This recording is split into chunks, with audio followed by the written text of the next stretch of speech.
जय गुरु जी। गुरु जी की प्यारी प्यारी संगत जी को भी जय गुरु जी, आंटी जी को भी जय गुरु जी। संगत जी, मैं ये अपना शुक्राना सत्संग शेयर कर रही हूँ आज। तो संगत जी, गुरु जी का मंत्र जाप के साथ मैं अपना शुक्राना सत्संग शेयर करना चाहूंगी। ओम नमः शिवाय, शिव जी सदा सहाय। ओम नमः शिवाय, गुरु जी सदा सहाय। संगत जी, अगर मुझसे सत्संग बोलने में कोई गलती हो जाए तो मुझे माफ करें। तो मैं अपना सत्संग बताती हूँ कि संगत जी, मैं अभी 13-14 तारीख की बात है, मैं अपने घर में छत पे कपड़े सुखाने गई थी। तो संगत जी, मेरी दौरानी और मेरी सास, मेरी उन दोनों से कपड़े सुखाने के ऊपर ही थोड़ी सी लड़ाई हो गई। क्योंकि संगत जी, हम 4 बहू हैं। तो 4 बहुओं में से मैं सेकंड नंबर पे हूँ, जो मुझसे तीसरे नंबर वाली वो अपने घर रहती हैं। क्योंकि उनकी ऊपर जो दोनों छोटी छोटी रहती हैं, उन दोनों की आपस में थोड़ी सी लड़ाई हो रखी थी पहले ही। तो वो इस वजह से तीसरे नंबर वाली अपने घर गई हुई है रहने के लिए, कुछ महीनों से, 5-6 महीनों से। तो संगत जी, मेरी भी छोटी वाली से कपड़े सुखाने के ऊपर हो गई, जो कि मेरी सास भी उसी का पक्ष ले रही थी।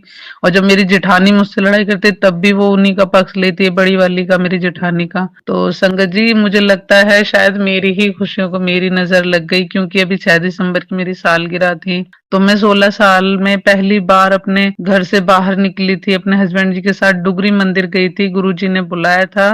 तो संगत जी, मैं उस चीज के लिए भी शुक्राना करती हूँ गुरु जी का, कि उन्होंने मुझे अपने डुगरी मंदिर बुलाया। पर शायद मैं इतनी खुश थी कि मेरी खुशी को मेरी ही नजर लग गई।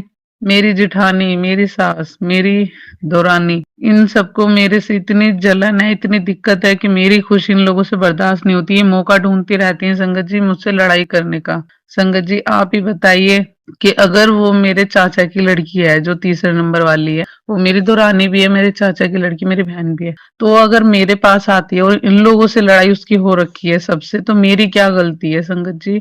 आप ही बताएं। तो उसका बदला मुझसे निकालते हैं ये लोग, उससे तो कुछ नहीं बोल पाते, क्योंकि वो इनको इनकी बात ऊपर नहीं होने देती। इसलिए ये लोग उससे ना बोलकर मुझसे लड़ाई लेने के लिए, पंगा लेने के लिए सोचते रहते हैं। तो संगत जी, आप ही बताएं, मेरी क्या गलती है अगर वो मेरे घर आती है तो? मुझे कपड़े सुखाने में मेरी सास, मेरी दौरानी, मेरी जेठानी, हर सर्दियों में लड़ाई होती है, हर सर्दियों में। मैं अपने घर में कहाँ कपड़े सुखाऊं संगत जी, आप ही बताएं। संगत जी, मैं तो बस थक चुकी हूँ, 16 साल हो गई लड़ाई झेलते झेलते। मैं कब तक बर्दाश्त करूं? मुझे पता है मेरे गुरुजी कहते हैं कि तू चुप रहा कर, इन लोगों को मैं देख लूंगा जो तेरा बुरा करने वाले। संगत जी, ये लोग इतने खराब हैं कि अगर मैं इनसे ज्यादा कुछ पंगे लूं, ज्यादा इनको कुछ बोलूं, तो ये मेरे साथ बदतमीजियां करना शुरू कर देते हैं। जैसे कि ये दोनों की दोनों, बड़ी वाली और मेरी चौथे नंबर की दौरानी, ये दोनों किसी बाबा के पास भी जाती हैं शनिवार को और वीरवार को। ये वहां जा जाके जादू टोने सीख सीख के आती हैं। यहाँ तक कि मेरे कपड़े गायब कर दिए, काली सलवार गायब कर दी, मेरी सलवार, एक घिया कलर का सूट था मेरा, वो छत पे कपड़े सूख रहे थे, वो तक जला दिए संगत जी। मेरे बेटे की शर्ट में कैंची लगा दी, कपड़े काट दिए मेरे बच्चों के कपड़े तक गायब करते रहते हैं। अगर कोई बाहर वाला करता है संगत जी, तो इनके कपड़े क्यों नहीं गायब होते, इनके कपड़े क्यों नहीं जलाए जाते, इनके कपड़े क्यों नहीं काटे जाते, मेरे ही साथ क्यों ये बदतमीजी होती है? तो संगत जी, मैं गुरु जी के आगे इसको अरदास भी कह लो और मेरा सत्संग भी कह लो कि गुरु जी प्लीज मेरे को इन लोगों से बचाओ, प्लीज गुरु जी प्लीज। मैं थक चुकी हूँ, मेरे बस की नहीं है। मेरा गुस्सा कंट्रोल से बाहर हो चुका था उस दिन जब उन्होंने मुझसे छत पे लड़ाई करी थी। संडे का दिन था, मैंने सोचा था कि आज संडे का दिन है, अपने बच्चों के, अपने हस्बैंड के साथ अच्छे से पूरा दिन बिताऊंगी। पर संगत जी, इन लोगों ने सुबह सुबह 8-9 बजे मेरा दिमाग ऐसा खराब करा, जबकि शनिवार को मेरे कपड़े धुले थे, मैंने गीले बांध रखे थे घर में। संडे की सुबह को मैं कपड़े डालने गई थी, तब भी इन लोगों ने मेरे से लड़ाई कर ली। मैंने शनिवार को इसलिए नहीं डाले थे कि उन दोनों के कपड़े सूख रहे थे, छोटी वाली के और बड़ी वाली के छत पर। मैंने कहा चल मैं लेके जाऊंगी तो फिर वही लड़ाई होगी, चल छोड़ मैं कल सुखा लूंगी, मैंने बांध के रख दी संगत जी। फिर भी इन लोगों ने मुझसे अगले दिन लड़ाई कर ली कपड़े सुखाने की वजह से, कि यहाँ से हटा, वहां से हटा, यहाँ नहीं सुखाएगी, वहां नहीं सुखाएगी। संगत जी, मैं कहाँ सुखाने जाऊं? मैं शादी करके जब इस घर में आई हूँ तो पड़ोसियों के यहाँ थोड़ी जाऊंगी कपड़े सुखाने। संगत जी, मेरी उस वजह से मेरी सास से इतनी लड़ाई हो गई, हाइपर हो गई। मैंने माफी भी मांगी अपनी सास से कि मम्मी मैंने आपको ऐसे बोला कि मम्मी बड़ी वाली को कुछ नहीं बोलती, चलो उसके लिए मैं माफी मांग रही हूँ। फिर भी मेरी सास ने बात को संभालने की वजह और हाइपर कर दिया, बहुत ज्यादा लड़ाई हो गई। पर वो उन्होंने बात को खत्म करने की बजाय बढ़ाती चली गई। मेरे को गुस्सा आ गया, मैं नहीं बोल दिया। मैंने कहा मम्मी आपको आपको शांति अच्छी नहीं लग रही ना? मैंने कहा ड्रामा ही अच्छा लग रहा है तो लो मैं ड्रामा करके दिखाती हूँ। मैंने अपने हस्बैंड जी से बोल दिया, ड्यूटी पे थे वो, पर मैंने अपने हस्बैंड जी से बोल के कि मैं घर जा रही हूँ और अपनी मम्मी से बात करके ही आना मुझे लेने।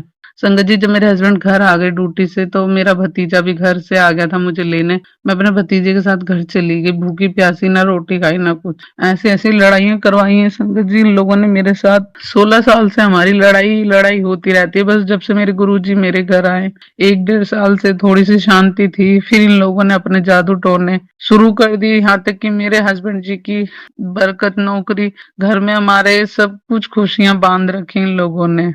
4 दिन हम खुश नहीं रहते कि फिर घर में लड़ाई झगड़ा हो जाता है। संगत जी, मैं कब तक ये चीजें बर्दाश्त करूं? मेरे गुरु जी तो यूं कहते हैं, तू शांत रहा कर, शांत रहा कर। मैं कब तक शांत रहूं? बहुत कोशिश करती हूँ मैं संगत जी, पर ये लोग शांत रहने नहीं देते हैं मुझे। उसके लिए गुरु जी से मैं माफी मांगूंगी। मैं जोर से अपनी सांस से तेज आवाज में बोल गई, मैं उसके लिए माफी मांगूंगी गुरु जी से। पर मैं अपनी दौरानी से माफी नहीं मांगूंगी संगत जी। मैं अपनी दौरानी से माफी नहीं मांगूंगी क्योंकि मैं उसको तुम करके बोल रही थी, वो मुझे तू तड़ाक पे उतर आई थी 1 मिनट में। हाँ, तू देखी है, ये है और वो है। मैं अब आपको क्या ही बोलूं, बस इन लोगों ने मेरी जिंदगी बहुत ही ज्यादा खराब कर रखी है। पर फिर भी मेरे गुरुजी मेरे घर में बहुत खुशियां दे रहे, मेरे बहुत काम बना रहे, जिसको देख देख के इन लोगों को बहुत जलन होती है, बहुत चिढ़ते हैं संगत जी। और जब मैं अपने घर चली गई संगत जी लड़ाई करके, तो मेरे हस्बैंड जी का मैं इंतजार कर रही थी। मेरी भाभियां भी कह रही थी कि दीदी तुम ऐसे जीजा को बच्चों को छोड़ के नहीं आना चाहिए था, वो तो और मौके का फायदा उठा लेंगे। तो संगत जी, जैसे मैं इंतजार कर रही थी, संडे का पूरा दिन निकल गया। फिर मंडे को पूरे दिन में टेंशन में रही। फिर मेरे पास गुरुजी के अलग अलग चैनलों से 4-5 मैसेज आए कि तू चिंता ना कर, वो अपनी गलती भी मानेगा और वो तुझे लेने भी आएगा, वो तुझे मनाएगा भी। तो मेरी छोटी वाली भाभी बहुत खुश हुई कि दीदी देखो, आपका गुरुजी ने आपकी बात सुन ली और जीजा का देखो मैसेज भी आएगा। गुरुजी का तो आ गया, अब जीजा भी लेने आ जाएंगे। उसके थोड़ी देर बाद ही मेरे हस्बैंड जी का मैसेज आया सॉरी बोलने के लिए कि चल अपने घर वालों की तरफ से मैं सॉरी बोल रहा हूँ, मैं लेने तुझे आ रहा हूँ। मैंने कहा अब रात हो गई है, अब मत आओ, अब सुबह आना। तो वो रात को ही 11 बजे कह रहे मैं लेने आ रहा हूँ। मैंने कहा नहीं, अब सुबह ही आना। मैंने गुरुजी का शुक्राना किया, गुरुजी के आगे मत्था टेका, क्योंकि मेरे घर पे मेरे मायके वाले भी मानते हैं गुरुजी को। मेरी छोटी भाभी भी बड़ी भाभी भी दोनों मानती हैं। तो वहां स्वरूप रखा था जहां मैं बैठी थी गुरुजी का, वहां मंदिर बना रखा मेरी भाभी ने। मैंने जब भी गुरुजी का शुक्राना किया कि गुरुजी लख लख बार शुक्राना आपका, क्योंकि मुझे अपने बच्चों की टेंशन हो रही थी। अगले दिन एग्जाम था मेरे बच्चों का गुरुजी, संगत जी, तो मेरे को बहुत टेंशन हो रही थी। तो मैंने जब मैसेज पढ़ा, मेरे गुरुजी ने मैसेज भिजवाया मेरे हस्बैंड जी से, तो मैं बहुत खुश हुई, बहुत। उसके लिए लख लख लख बार शुक्राना गुरुजी का। और फिर मैं अपने घर आ गई सुबह। मेरे हस्बैंड जी मुझे मंगलवार को लेने आ गए थे, मैं अपने घर आ गई थी संगत जी। फिर मैं जैसे अपने घर से निकली तो 777 की गाड़ी गई एक तो मेरे घर के आगे से, जैसे मैं स्कूटी पे बैठी सुबह 7 बजे। फिर थोड़ा सा आगे को बढ़े तो 4 बार 7 की गाड़ी गई, 4 बार 7 था उस गाड़ी पे। जय गुरु जी, शुक्राना गुरु जी। गुरु जी मेरे साथ साथ, मैं लेकर भी अपने साथ गई थी गुरु जी को और लेकर भी अपने घर से आई। और घर में जब घुसी मैं, सबसे पहले मैंने कहा गुरु जी आप चलो अंदर। मैं जहां भी जाती हूँ अपने गुरु जी को साथ साथ लेकर जाती हूँ संगत जी। गुरु जी मुझे बहुत ब्लेसिंग देते हैं। और जब मैं अपने घर की टंकी भरने जाती हूँ छत पर, तो हमारी छत के पीछे वहां पेड़ पौधे हैं, वहां पे इतनी सारी बटरफ्लाई उड़ते आती है। जब भी मैं गुरुजी को याद करती हूँ, जब भी गुरुजी की इतनी सारी बटरफ्लाई उड़ती हैं, ब्लेसिंग मिलती है, उसके लिए भी शुक्राना शुक्राना गुरुजी। और संगत जी, अभी बीच में हम गुरुजी के बड़े मंदिर गए थे, तो मैं एक सत्संग सुन रही थी उस दिन कि एक आंटी जी वैसे हो रही थी पीरियड से, तो उन्होंने सोचा था कि मैं मंदिर जाने का बहुत मन है, पर मैं ऐसे टाइम में कैसे जाऊं। तो संगत जी, मैं मेरे साथ भी वही प्रॉब्लम थी कि मेरी जो चाचा की बेटी है वो मानती गुरुजी को, मेरे भैया भाभी वो भी जा रहे थे मंदिर, और मेरा भी बहुत मन था। मैंने कहा गुरुजी मैं कैसे जाऊं। तो संगत जी, वो आंटी सत्संग में बता रही थी कि ना संगत, वो गुरुजी मेरा ना आपकी गद्दी के पास बैठने का बहुत मन है। तो वो किसी सत्संग में गई थी, तो वो ना सत्संग में ना सेवादार अंकल जो थे वहां पे, उन्होंने ना आगे करते करते करते वो पीछे बैठी थी आंटी जी, तो उनको पीछे से आगे लिया एकदम गुरुजी की गद्दी के पास। तो हमारे साथ भी यही हुआ संगत जी।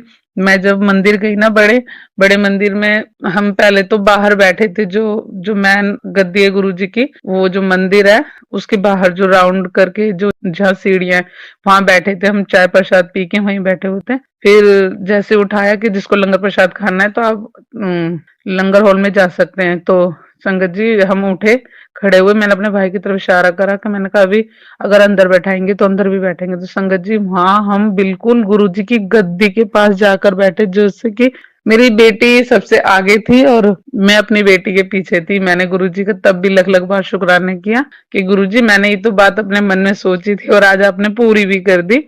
बिल्कुल गद्दी के पास बैठा के मुझे बहुत खुशी मिली गुरुजी, संगत जी बहुत खुशी मिली। मेरा दिल तो ऐसे जैसे पता नहीं क्या ही हो रहा था, मेरे तो फूलों से जैसे मेरा मन भर गया हो, खुशबू से ऐसे मेरा मन बहुत खुश हो रहा था। संगत जी उसके लिए भी शुक्राना, शुक्राना गुरुजी का लख लख बार शुक्राना।